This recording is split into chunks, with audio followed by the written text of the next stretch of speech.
सभी लोग गाते हैं गुरुर्ब्रह्मा गुरुर्विष्णु गुरुर्देव महेश्वरा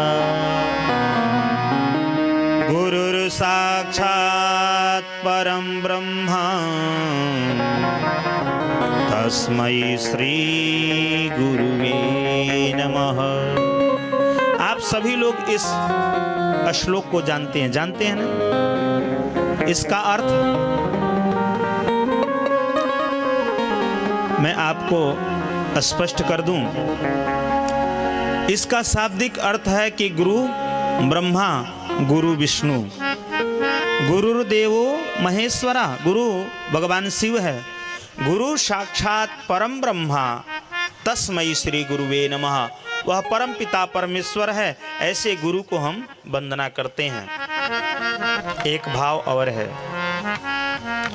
गुरुर ब्रह्मा, गुरुर क्या है? ब्रह्मा है। लेकिन कौन सा ब्रह्मा है? एक ब्रह्मा ने तो सृष्टि किया है कि नहीं? जिसने आपको जन्म देकर के इस धरातल पर भेजा वो भी एक ब्रह्मा है, लेकिन गुरु भी एक ब्रह्मा है। वह ब्रह्मा ने आपको मानव शरीर देकर के इस पृथ्वी पर तो भेजा,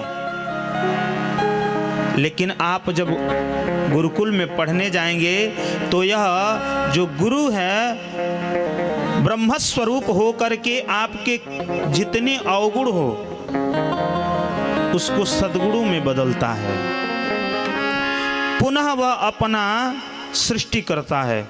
जैसे विद्यार्थी के अंदर अवगुण है तो उसको समझा करके पढ़ा करके उसके अवगुणों को दूर करता है, पुनः सृष्टि करता है। इसीलिए वह गुरु क्या है? ब्रह्मा स्वरूप है। गुरुर्विष्णु, वह विष्णु भगवान ने आपका समस्त खाद्य पदार्थ और वैभव सुख को देता है विष्णु स्वरूप बन करके। लेकिन गुरु विष्णु स्वरूप बनता है तो क्या करता है? ऐसा विद्या देता है, हो सकता है उस विष्णु के पालन करने में कंचित कोई छूट जाए, लेकिन जिसने गुरु जैसे विष्णु के चरणों में बैठ करके अगर विद्या अध्ययन किया हो तो संसार के किसी कोने में रहेगा, वो खाए बिना मर नहीं सकता। इसलिए वह गुरु विष्णु स्वरूप है। और गुरु साक्षात महेश्वर कहा, शिव है। कैसे शिव है? कि वह गुरु जो आपके अंदर काम, क्रोध, मद, लोभ, ईर्ष्या, द्वेष जैसे अवगुणों को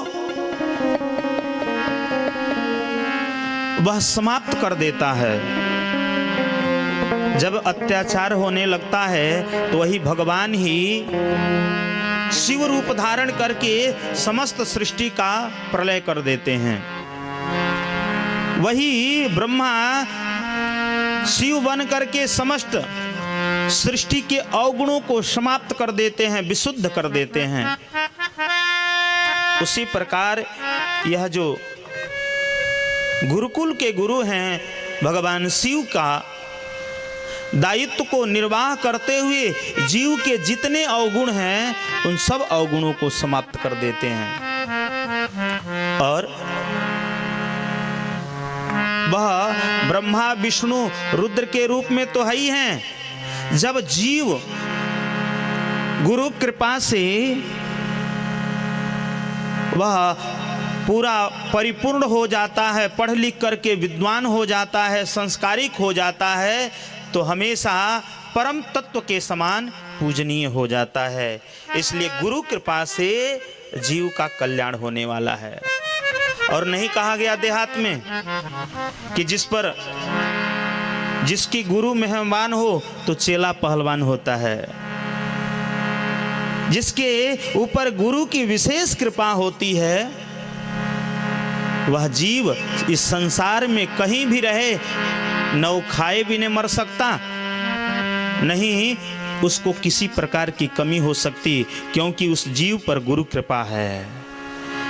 जिस व्यक्ति के पास गुरु कृपा है वह संसार में कहीं भी रहेगा, उसका जीवन मंगलमय होगा, क्योंकि गुरु कृपा की महिमा बहुत